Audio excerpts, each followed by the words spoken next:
Yo los voy a dejar tanto porque voy acá lo Sí. pero acá lo estoy escuchando de todas formas. Sí. Va, que va. Mucha suerte. Y les voy a poner el aire. ¿Quién es? ¿Sí? Como Sí, está bien. Que luego Muchas gracias. Se encierra. se encierra, exactamente.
Muy buenas tardes, bienvenidos a una emisión más de nuestro programa Generando Valor, Diálogo con el Colegio de Contadores Públicos, transmitiendo desde las instalaciones del Colegio de Contadores Públicos de Michoacán, en esta ocasión con un tema muy interesante que hemos denominado blindaje penal fiscal en las empresas.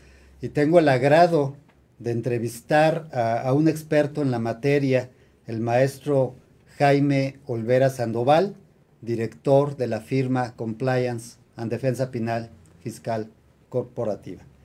Jaime, bienvenido. Buenas tardes. Muy buenas tardes, estimado Rodrigo. Muchísimas gracias al Colegio de Contadores Públicos de Michoacán. Muchísimas gracias por esta oportunidad de compartir algunas impresiones con relación a este importante, relevante y tema tan vigente, estimado Rodrigo. Muchas gracias. Bueno, pues vamos a entrar en materia y la primera pregunta que te haría, mi estimado Jaime, blindaje empresarial, blindaje suena así como a protección. ¿Qué es esto del blindaje empresarial? Así es, permíteme utilizar una analogía con la cual se pueda comprender de una mejor forma esta frase que se ha venido utilizando en diversos foros. Si nosotros concebimos a la cobertura de los seguros como uno de los instrumentos principales para proteger la esfera, pues principalmente patrimonial de las empresas, cuando hablamos de cumplimiento, justamente podemos encontrar todo un andamiaje que está destinado también a proteger, pero lo que nosotros como abogados penalistas o quienes estamos relacionados con los temas asociados al compliance denominamos los programas de cumplimiento normativo. Es decir, es una cobertura, es un manto protector que se le provee, que se le suministra, que se instala en la empresa precisamente para gestionar los riesgos, que en este caso son riesgos de carácter penal fiscal, estimado Rodrigo. Quiere decir entonces que el blindaje se genera a través del compliance, ¿es correcto? De alguna suerte son conceptos equivalentes. El compliance es un vocablo anglosajón que se ha venido a utilizar realmente en Latinoamérica como sinónimo, porque no hay una traducción específica, pero sí como algo muy parecido a lo que se denomina en justamente el idioma anglosajón el cumplimiento, comply with, cumplir con. Si nosotros adaptamos este vocablo a esta nueva cultura del cumplimiento, pues sí, compliance es también blindaje. Y en este sentido, pues digamos que ambos conceptos están destinados a identificar la vocación natural que tiene una empresa de ser fiel a la norma. Y creo que por ahí podríamos colocar justamente este concepto, estimado. Y quiere decir que va orientado obviamente a prever riesgos, a situaciones de riesgo, que en este caso hablamos de un riesgo penal fiscal, ¿es correcto? Definitivamente, y justamente lo que tú estás comentando es muy importante porque hablar de compliance es un tema muy vasto y puedo invitar inclusive a nuestro amable auditorio a que en algún buscador como Google, que es el más tradicional, coloquen simple y sencillamente la palabra y evidentemente van a encontrar no decenas, ni cientos, ni miles, sino quizás varios cientos de miles o hasta millones de resultados. ¿Por qué? Porque el tema es vastísimo. Estamos hablando de un gran océano y un gran océano de posibilidades. Y esto quiere decir que si tomamos una porción de compliance y la utilizamos para abordar justamente la protección o el blindaje penal fiscal, pues estamos hablando de compliance penal fiscal propiamente dicho. Correcto. Y en ese ámbito penal fiscal, la materia fiscal por sí misma tiene un gran ámbito de cumplimiento, están todas las disposiciones aplicables. ¿Y cuándo migra eso hacia una situación penal, digamos? Si me permites, justamente para dar respuesta a tu amable pregunta, estimado Rodrigo, fijar un poco la brújula, por decirlo así, de dicho cumplimiento. ¿Por qué? Porque cuando se aborda el tema de compliance sin especificar justamente los parámetros, la ubicación exacta del tema, quizás nos pudiéramos desviar o empezar a ir a otros territorios o latitudes, evidentemente respecto de este gran tema. ¿Y a qué me refiero? Si hablamos de cumplimiento o hablamos de compliance, quizás se pregunte el auditorio, bueno, ¿cumplir con qué? Y aquí me gustaría fijar dos grandes parámetros, la norma interna y la norma externa. Me explico. Norma interna, que también al amparo de algunos vocablos que se han venido colocando en este escenario del compliance, es lo que tradicionalmente se ha identificado en el derecho anglosajón como el soft law, el derecho suave. La norma externa, evidentemente desde el seno de la empresa, pues viene siendo evidentemente la Constitución y todas las leyes que de ella emanan, y lo que ahora se conoce como el bloque de regularidad normativa, que en realidad también contempla más de 210 tratados internacionales que México ha firmado y de los cuales es parte, que contienen derechos humanos, evidentemente la jurisprudencia de la Corte Interamericana de Derechos Humanos, la jurisprudencia del máximo tribunal del país, del Poder Judicial de la Federación, y pues los criterios que emiten los diversos tribunales y jueces federales. Eso evidentemente es una estructura muy amplia y al final de cuentas son las leyes que se tienen que cumplir sí o sí, como coloquialmente se menciona. Cuando hablamos de cumplimiento y tenemos estos dos grandes parámetros, como lo vuelvo a repetir, el primero, en principio, prima facie, es de una intención no forzosa, no es obligatoria, sino que realmente refleja la intención realmente de la empresa de cumplir. ¿Y de cumplir con qué? Con normas internas que puedan realmente darle esta cobertura y esta protección.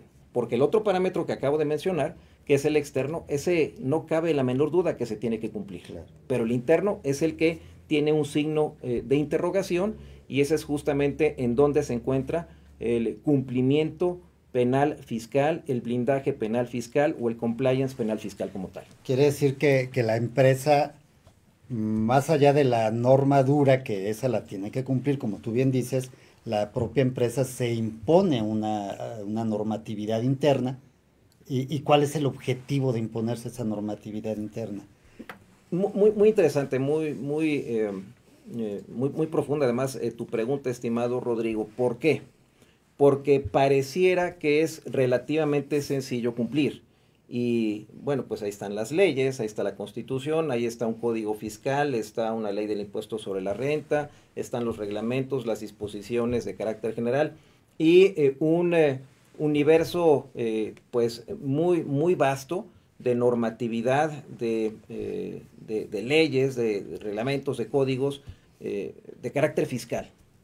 Pero ¿qué sucede? Si desde la norma interna no se construye a través de una metodología, porque estamos hablando de una serie de pautas que se tienen que actualizar, pues por parte de expertos. Esto no es improvisación, esto no es invento, esto no es llegar a ser simple y sencillamente creativos sin el conocimiento correspondiente. Entonces, ¿qué significa? ¿Cómo cumplir? Desde el seno de la empresa tiene que surgir esta intención, esta vocación de hacerlo. ¿Cómo?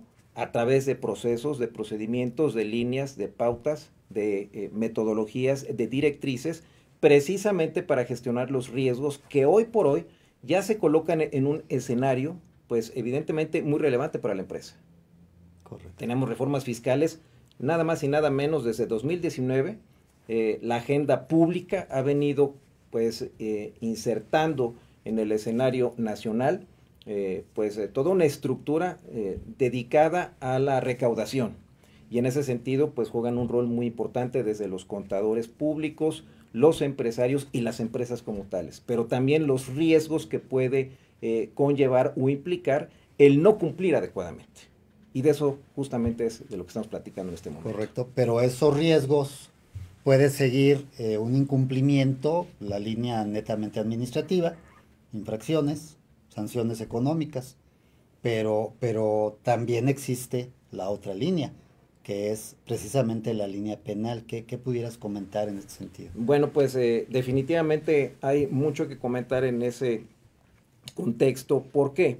Porque desde el año de 2014, a partir de la publicación del Código Nacional de Procedimientos Penales, que vino a unificar las reglas de carácter adjetivo para que se sigan los procedimientos y los procesos de índole penal, se incorporó un apartado especial de la responsabilidad penal de las personas morales.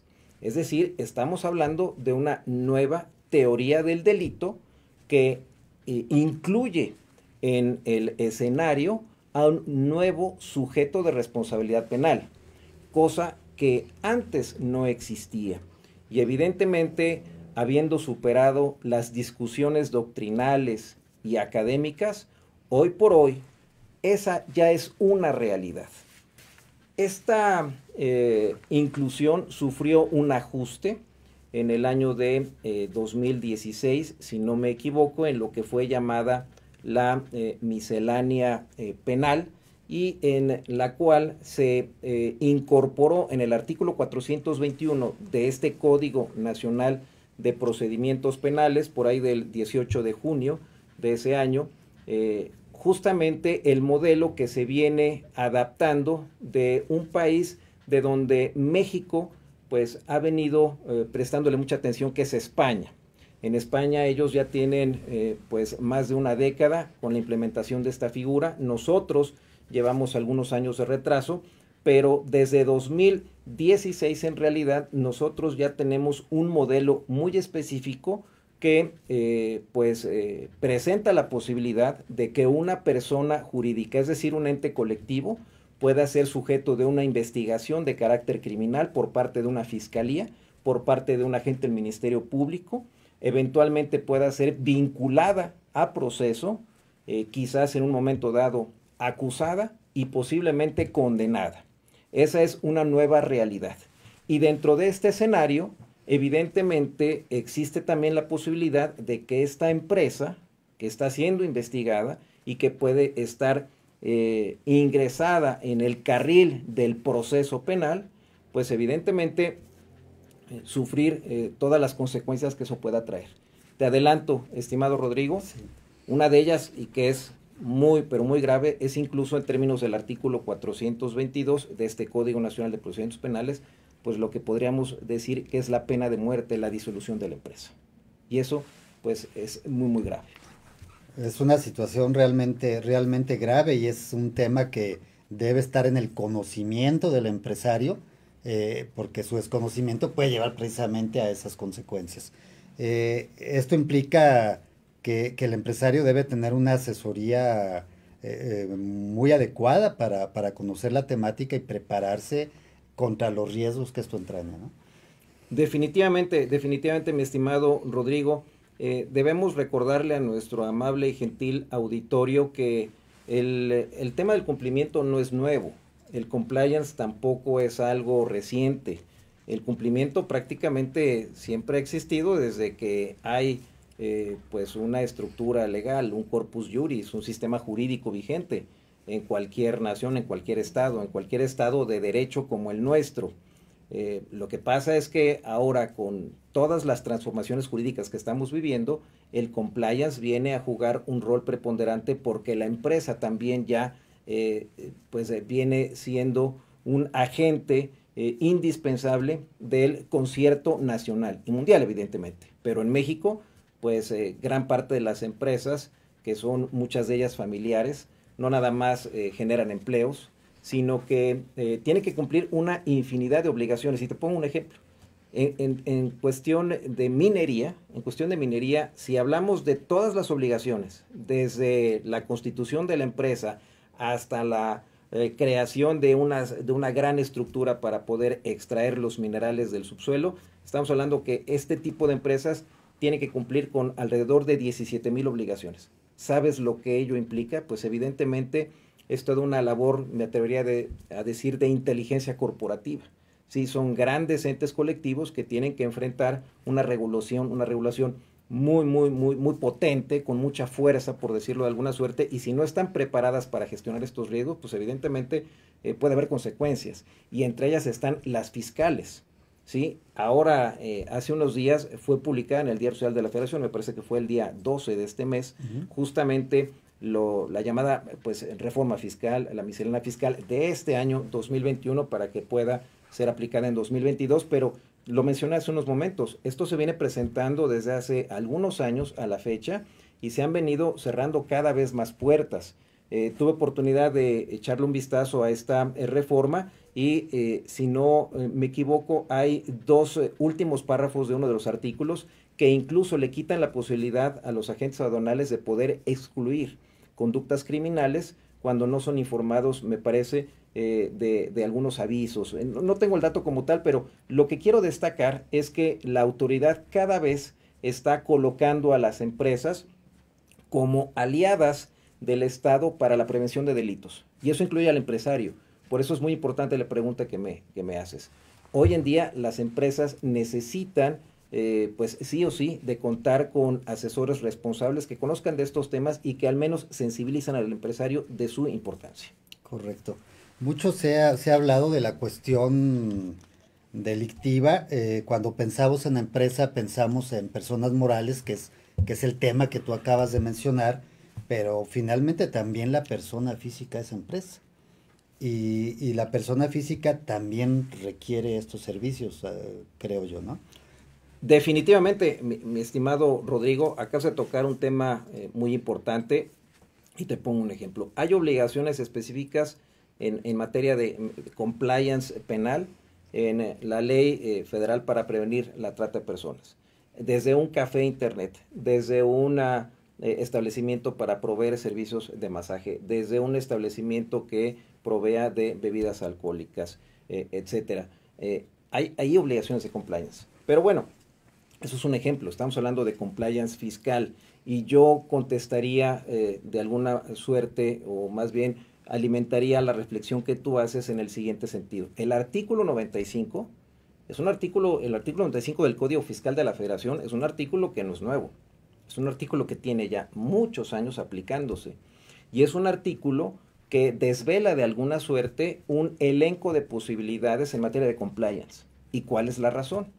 Bueno, pues que hoy en día, si una empresa tiene un inadecuado control y gestión del cumplimiento de sus obligaciones fiscales, pues simple y sencillamente nosotros podemos asomarnos a este artículo 95 para ver que ahí están colocadas prácticamente todas las figuras de participación delictiva. Me refiero a los autores, a los coautores, a los autores mediatos, a los partícipes cómplices, a los partícipes inductores. Y quizá el auditorio se esté preguntando, bueno, ¿por qué el maestro Jaime Olvera está platicando de estos temas? Pues porque me parece que es uno de los elementos pues más resplandecientes en el tema de compliance penal fiscal, mi estimado Rodrigo.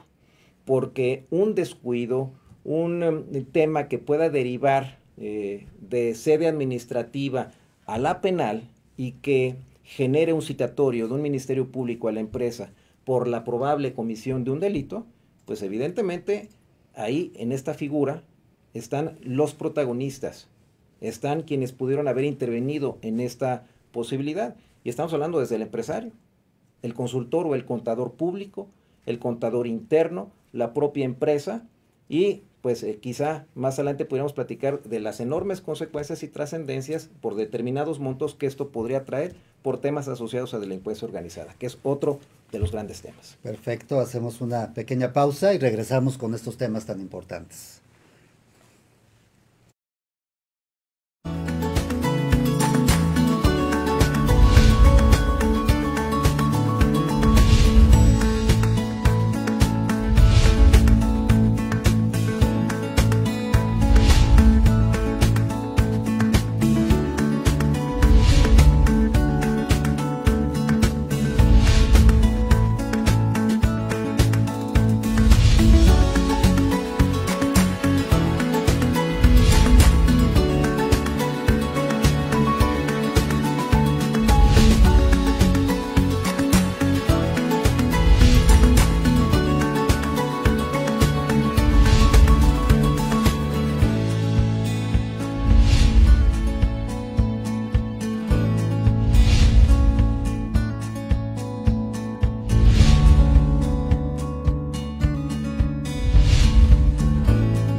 Bien, estábamos platicando acerca de los riesgos que se pueden llegar a generar desde la óptica penal fiscal, la importancia de conocer estos riesgos.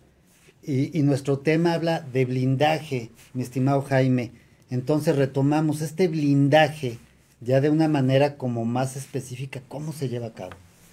Bien, pues es la pregunta como existía un programa hace muchas décadas de los 64 meses.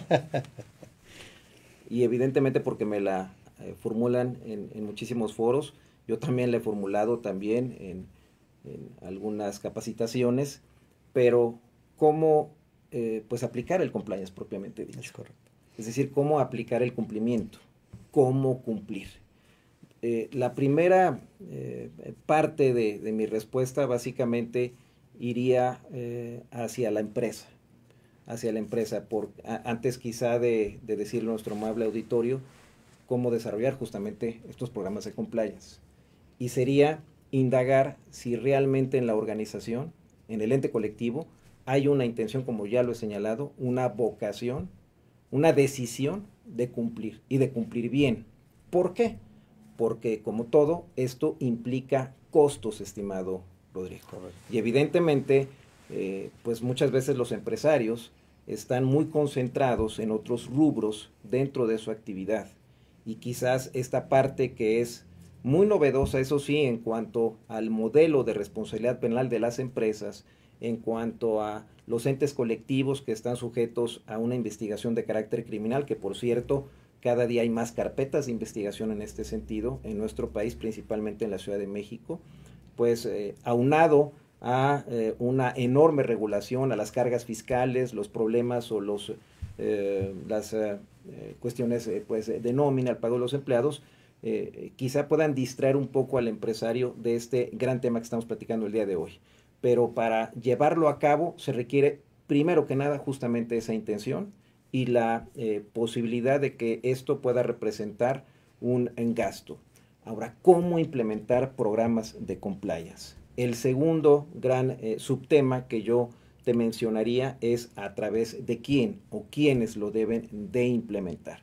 Pues, como ya lo dije, la empresa en primer lugar, una vez que lo decida. Y en segundo lugar, un profesional. En muchos foros se ha dicho que tiene que ser un abogado, que tiene que ser un fiscalista, que tiene que ser un contador, que tiene que ser un actuario, etcétera. Bueno, hay una diversidad de opiniones. Yo diría que cualquier profesional capacitado en temas de cumplimiento normativo, que cuente con estudios de posgrado en la materia, con el acompañamiento al menos de un abogado penalista, es quien puede implementar, ahora sí que, pues una metodología. Hablar de compliance es hablar de una metodología que, primero que nada, en este tercer gran subtema, implica como primer elemento un diagnóstico, una auditoría, una revisión del ente colectivo. Es decir, como un doctor que va a conocer a su paciente y cuál es su condición y el posible pues padecimiento para poderle recomendar o recetar el tratamiento adecuado para solucionar su aflicción, su dolor, su queja. Bueno, lo mismo sucede, digamos que bajo esta analogía, desde el punto de vista de este grupo multidisciplinario de expertos. No estamos hablando de una sola persona. ¿Por qué? Y te pongo un ejemplo, abro un paréntesis. El abogado o nosotros los abogados no somos expertos en materia fiscal, lo son ustedes. Como tú, mi estimado doctor Rodrigo Servín, tú tienes elevadísimos conocimientos a un nivel quirúrgico, me atrevería a decir, en materia contable, fiscal, financiera, temas asociados a los negocios. Pero esos temas no los manejamos quienes nos dedicamos al derecho penal, al derecho constitucional, al derecho corporativo. Entonces se requiere de este acompañamiento. Y esta metodología, que implica en primer lugar, en este tercer rubro, un diagnóstico de la organización, y dentro de este diagnóstico hay que llevar a cabo un análisis de los riesgos a los cuales está sujeta esta empresa. Y una porción de este diagnóstico tiene que ver con los riesgos penales fiscales. Es decir, cómo está cumpliendo la empresa. ¿Lo está haciendo bien? Hay un profesional como tú dedicado a acompañar, a darle esta asesoría, estos servicios profesionales a esta empresa para que pueda cumplir, sí o no, etcétera, etcétera, etcétera. Y este diagnóstico nos debe llevar a un listado muy específico de los delitos que en un momento dado se pueden llegar a cometer, a actualizar por los miembros de la organización, y en un momento dado hay que empezar a tomar las decisiones, a ser reactivos, a implementar las medidas pertinentes dentro de este gran programa de cumplimiento normativo, que sería este cuarto rubro. ¿Cómo? A través de líneas, directrices, metodologías, procedimientos, circulares, contratos. Pongo un ejemplo muy emblemático para nuestros amigos del Colegio de Contadores. El mero hecho de ser un asesor fiscal, un contador, para una empresa, ya implica riesgos. Y si estos riesgos no están gestionados adecuadamente, puede haber consecuencias por lo que acabo de mencionar. Y si no, pueden ustedes voltear a revisar el artículo 95 del Código Fiscal de la Federación, en donde están todas estas formas de participación delictiva. ¿Esto qué significa, estimado Rodrigo? Que si un contador no tiene bien identificado, implementado un contrato de prestación de servicios que desglose de manera ejemplar sus funciones, el alcance de su labor, toda la serie de obligaciones que se van a desprender de este contrato, bueno, pues a partir de esta reforma del 12 de noviembre, si no me equivoco, que se acaba de presentar, se está incorporando inclusive una nueva figura de responsabilidad criminal para el contador, que en el marco de los dictámenes financieros no comunique a la autoridad de posibles incumplimientos que puedan derivar en delitos por parte de la empresa. Ya estamos hablando que si esto no está adecuadamente gestionado a través de los instrumentos correspondientes que forman parte de este programa de cumplimiento normativo en materia penal fiscal, pues evidentemente ese diagnóstico lo que nos estará indicando es que no hay compliance en esa empresa, o si lo hay es deficiente. Y por esa razón se tienen que tomar las acciones. Un quinto rubro estaría pues de alguna suerte colocado en la esfera de las acciones reactivas o emergentes que hay que llevar a cabo en los entes colectivos que tienen pues muchos problemas de cumplimiento y que no lo están haciendo bien y que están transitando por un sendero de riesgo. Y es ahí donde se tiene que pues llevar a cabo contratos, actas de asamblea, movimientos corporativos, nombramientos o remociones, canales de denuncia, etcétera, que por cierto es otro de los elementos de compliance, para ajustar, digamos, la situación de la empresa a un nivel de cumplimiento satisfactorio que le evite seguir por sécula seculorum en un territorio de alto riesgo. Y por último, en un sexto o quinto rubro, estaría pues el seguimiento que se le daría a este programa de cumplimiento, a este programa de compliance. Ahora, estoy hablando de generalidades, porque un programa de compliance robusto, que no nada más abarque los temas penales o fiscales, sino también los regulatorios o administrativos, los ambientales, ahora los relacionados en materia del trabajo, por ejemplo, y muchos otros, pues puede llevar un año y medio o hasta 2 años. Es decir, es un tema complejo y por eso también resulta costoso, estimado Rodrigo, dependiendo la organización. Es decir, es un tema que puede resultar muy costoso en empresas grandes y surge la pregunta, si un empresario pequeñito, hablabas de un café internet preocupado por este tipo de cuestiones, escucha este programa y dice, oye, estoy preocupado, ¿está imposibilitado de establecer? Por supuesto que no, evidentemente, dependiendo del tamaño de la empresa, es el trabajo que se va a desarrollar. Yo lo pondría en un contexto muy similar, aunque no es el mismo, evidentemente, solamente para tener algún faro de referencia en este sentido, estimado Rodrigo. Si nosotros nos hacemos la pregunta de cualquier empresa o empresario, la que se te venga a la mente, y le preguntáramos a esa empresa, oye empresa, ¿cuánto te cuesta a ti tu paquete de coberturas, de seguros? Pues cada empresa va a contestar de manera diferente, porque cada empresa tiene diferentes objetos sociales y actividades, porque cada empresa tiene un tamaño incluso distinto. Es decir, hay 2 grandes refresqueras muy emblemáticas en los Estados Unidos de América. Una de color rojo y otra de color rojo con azul, por decirlo de alguna suerte. Yo te puedo asegurar, mi estimado Rodrigo, que estas 2 empresas que venden casi lo mismo, que están establecidas en el mismo país, que quizá tienen el mismo nivel de ventas, no lo sé, quizás una más que otra, o ahí se van de repente, tienen programas de compliance totalmente diferentes y tienen coberturas de seguro totalmente diferentes. Regresando al tema de café internet, donde hay obligaciones específicas en la ley federal para prevenir la trata de personas relacionadas justamente con la trata de personas, con los temas de secuestro, de pornografía, de pedofilia, de tráfico sexual, de prostitución, ¿sí? Pues se tiene que establecer un pequeño programa de compliance que además se le puede dotar a este pequeño establecimiento para que cuente con los instrumentos mínimos indispensables para poder enfrentar el día de mañana alguna contingencia.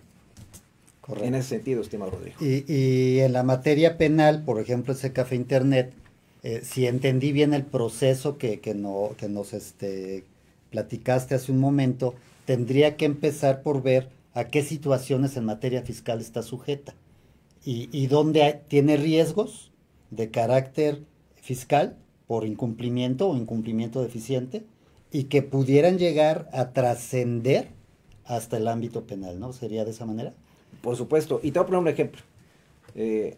Si nosotros analizamos el contenido del artículo 113 bis del Código Fiscal de la Federación, todo lo que tiene que ver con la expedición, la compra, venta, enajenación de comprobantes fiscales que amparen operaciones inexistentes, falsas o actos jurídicos simulados, que muchos de nuestros amigos del auditorio ya conocen más que a la perfección. Si evidentemente hablamos de los elementos del tipo penal para que se pueda pues impulsar una carpeta de investigación, vamos a suponer que la generación de este comprobante fiscal digital por internet del CFDI se hace desde ese café internet.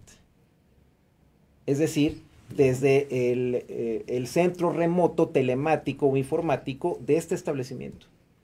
Y hay manera, digo, yo no conozco temas informáticos, pero si en una hipótesis imaginaria hubiera manera de comprobar que, bueno, se dio desde este establecimiento y resulta que este establecimiento o este café internet, por la renta que le da a los usuarios de poder utilizar sus máquinas durante X horas o minutos a cambio del pago de una contraprestación, pues es un centro en donde se expiden de manera cotidiana o pues muy frecuente estos comprobantes, pero que están destinados a lo que pues antes o ahora se sigue llamando como los factureros, que se dedican justamente a simular operaciones en ese sentido, pues menudo problema en el que está ya también el café internet y quizás sin saberlo, porque pudiera estar ingresado en una forma de participación delictiva que lo puede llevar hasta una citación en un carácter de testigo inicialmente o de partícipe el día de mañana dentro de estas figuras de participación delictiva. Como si él fuera el origen de esa conducta Pues al delictiva. menos participar en la cadena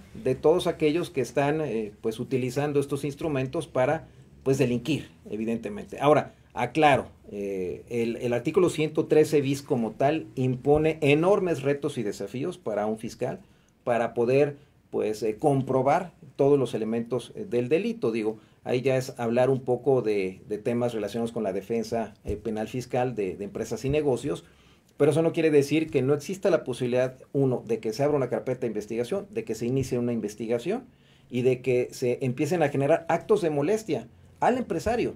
Y yo creo que a nadie, al menos yo no conozco a ninguna persona que le agrade traer a cuestas un expediente, una carpeta Claro, de investigación. por supuesto. Bien, el hecho de implementar un programa de compliance en esta materia evita la comisión de delitos. Definitivamente, vuelvo a la misma analogía. Yo te preguntaría, estimado Rodrigo, la contratación de un seguro contra una colisión, un seguro para los automóviles, ¿evita que se pueda generar un accidente? Definitivamente no. Pues aquí sucede algo muy similar. Evidentemente, el compliance no es sinónimo de una varita mágica que simple y sencillamente por implementarlo va a evitar que se cometan los delitos. Lo que sí va a provocar el compliance es una adecuada gestión de los riesgos, en este caso de carácter penal fiscal. Y eso evidentemente, al igual que una cobertura que provee una póliza de seguros, pues le va a dar al empresario tranquilidad, la posibilidad de que no sufra una afectación en su esfera patrimonial, porque en un dado caso pagaría un deducible si se tratara de un seguro, y en el caso del compliance habría enormes posibilidades para que el empresario prácticamente se excluya, salga de esta avenida de investigación, de vinculación a proceso, de acusación o de condena en la parte o en la fase de juicio oral, si es que llegase hasta ese momento. ¿Y por qué es tan importante, mi estimado Rodrigo? Porque hoy por hoy, de existir una conducta criminal en términos de defraudación fiscal, contrabando o el 113 bis del Código Fiscal de la Federación, y si estamos hablando de los montos a los que se refiere justamente el 108 y a los que están establecidos en el artículo 167 del Código Nacional de Procedimientos Penales, se abren dos carpetas de investigación. Y en una de las carpetas de investigación se va a seguir una investigación propiamente dicha para la empresa, para el ente colectivo, y otra para las personas físicas. Y antes de que nos fuéramos al corte, te adelantaba un poco de los temas asociados a la delincuencia organizada. Porque si nuestros amigos que están muy atentos a este tema seguramente se preguntarán, bueno, ¿y qué pasa con la empresa? ¿Por qué está hablando sobre delincuencia organizada? Pues porque tenemos básicamente a las personas que en un momento dado pudieran sumarse a un escenario de lo que ya está incorporado en esta ley federal contra la delincuencia organizada. Ahí están ya anclados los temas relacionados con los delitos fiscales y ya también está en el artículo 19 constitucional la posibilidad de que tengan, digamos, que esta relevancia en el escenario, a pesar del criterio de la Suprema Corte de Justicia de la Nación, muy recientemente, a propósito de la pena de prisión preventiva oficiosa en la investigación de estos delitos, pero ojo, seamos muy cautelosos. Queda la prisión preventiva justificada a cargo del Ministerio Público. Correcto. Eso no quiere decir que se elimine. Entonces, veamos que aquí hay un gran tema para las empresas que tributan, pues de manera muy importante, porque si hablamos de empresa, es uno de los actores. Si hablamos del empresario, si hablamos del consejero, si hablamos del contador interno, si hablamos del contador externo, ya llevamos 5 personas. Es decir, 3 o más de las que establece la ley federal contra la delincuencia organizada. Entonces veamos que este tema es de enorme trascendencia y no es una cuestión menor. Que al menos los empresarios no estén sensibilizados los contadores públicos, los operadores jurídicos de la enorme relevancia que conlleva, mi estimado Rodrigo. Correcto. Al inicio de esta charla hablabas también de responsabilidad penal para las personas morales como algo novedoso aquí en nuestro país. Y hablaste de la pena de muerte como una posibilidad. ¿Qué pasaría si se da el caso, una situación de carácter penal, que condene a la empresa a desaparecer? Desaparece la empresa, el accionista, el empresario podría pensar, pues abro otra y vuelvo a empezar y ya tengo mi cartera de clientes, tengo todo. ¿Así funciona? ¿Así de fácil? ¿O No, qué pasaría? no, particularmente en este caso hay un candado que establece también el propio Código Nacional de Procedimientos Penales, que incluso aquellas empresas que pues pretendieran seguir ese camino no podrían eludir su responsabilidad. Pero antes de ingresar a esta muy amable reflexión de tu parte, estimado Rodrigo, me gustaría también hacer un comentario Sí, en el siguiente sentido. Recordemos que estas reformas implementadas desde la expedición del Código Nacional de Procedimientos Penales en marzo de 2014, con la modificación que se dio el 18 de junio del año 2016 y con el nuevo modelo de responsabilidad penal para las personas jurídicas, están destinadas a ser pues una contención del crimen y sobre todo a combatir aquellas personas jurídicas fantasma, pantalla, cosméticas que se crearon exclusivamente para delinquir.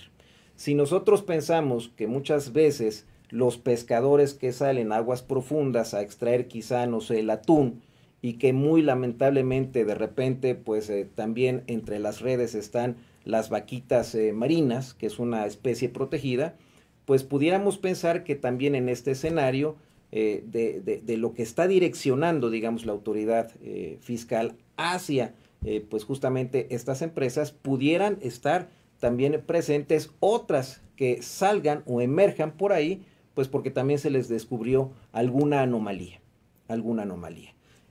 ¿Cuál es la importancia del tema, estimado amigo? Bueno, pues es que hace algunas décadas quizá era impensable, uno, la figura muy actual de la responsabilidad penal empresarial, y dos, que los contadores, que las empresas o que los temas fiscales pudieran estar colocados prácticamente en el primer escalón de la agenda pública, a niveles de concienciación o de sensibilidad criminal, para que se puedan evitar las comisiones de delitos. ¿Por qué? Porque la autoridad lo está poniendo pues justamente como una prioridad. Y por esa razón a veces se ha criticado pues hablar de planeación fiscal, se ha criticado hablar de estrategias fiscales, y pues muchas veces hasta nuestro señor presidente de las mañaneras ha comentado eso, ¿no? De que pues cuidado y ojo con los contadores, cuidado y ojo con los abogados, comentando contra los amparos que se han presentado, etcétera. Entonces hay temas muy polémicos, pero que tienen una vertiente real en el mundo material, en el mundo de los negocios, y es justamente una de estas ella. correcto. De manera muy breve y ya para despedirnos, mi estimado Jaime, si yo te pregunto las diferencias con compliance, sin compliance. Si tú pudieras decir 2 o 3 diferencias así muy precisas, que la gente quede perfectamente consciente de la importancia de contar con estos programas. Bueno, definitivamente una empresa sin compliance, puedo de alguna suerte colocarlo nuevamente en esta analogía, es una empresa desprotegida. Es como si no tuviera sus debidas coberturas de seguros contra accidentes, contra siniestros, contra incendios, pero hablando desde el punto de vista de cumplimiento normativo. Definitivamente va a estar desprotegida. 2. Una empresa sin compliance quizá a la larga pueda ser improductiva, porque toda esta gran transformación jurídica que se ha venido presentando en las últimas décadas, sobre todo a partir de esta gran reforma en materia de derechos humanos del mes de junio de 2011, en el artículo 1 constitucional, todo este nuevo tema del derecho convencional, del bloque de regularidad normativa, nos está diciendo que pasa algo, y ese algo es que también las empresas necesitan ingresar a este territorio de cumplimiento. Una empresa sin compliance, además de que pueda estar con enormes temas de riesgo, que pueda ser a la larga improductiva, es una empresa que tiene muchas posibilidades de desaparecer, pero no por una condena, no por la comisión de un delito de carácter penal fiscal, valga la expresión, sino por los descuidos que pueden llevar justamente a este ente colectivo cuando hay un paso galopante y triunfante en cuanto al cumplimiento y al nivel de exigencia para las empresas. Ustedes, los contadores, como peritos en la materia, lo saben muy bien. O sea, cada año pues hay nuevos criterios, hay nuevas modificaciones, hay nuevas reformas, hay nuevos artículos, hay una nueva regulación prácticamente diferente a la del año anterior y a la de las décadas anteriores y así sucesivamente. Bueno, en materia de cumplimiento también. Y el ejemplo, y con esto voy concluyendo, son ya los parámetros que se empiezan a asomar en el escenario. En el 2008, si no me equivoco, se publica en nuestro país una norma mexicana, la 19600, de gestión de programas de cumplimiento. Son primeros pasos, pero bueno, no hay que olvidar, ahí está el artículo 421 del Código Nacional de Procedimientos Penales, ahí está la posibilidad, y de hecho el último párrafo del artículo 11 bis del Código Penal Federal habla de una política interna de prevención delictiva. Si no se cuenta ya inclusive con estos instrumentos, aquí la gran pregunta, y con esto termino, estimado Rodrigo, ¿de qué forma la empresa va a demostrar que tiene una causa de atipicidad, es decir, una causa de exclusión de la responsabilidad penal, si no tiene los elementos, si no tiene los instrumentos de compliance para hacerlo, ante un fiscal o ante una autoridad administrativa en un momento dado? Pues evidentemente, enorme reto. Correcto. Bien, pues agradecemos al maestro en Derecho Jaime Olvera Sandoval, director de la firma Compliance and Defensa Penal Corporativa, el haber estado con nosotros platicando este tema tan interesante. Daría mucho de qué hablar, desafortunadamente el tiempo se nos acabó.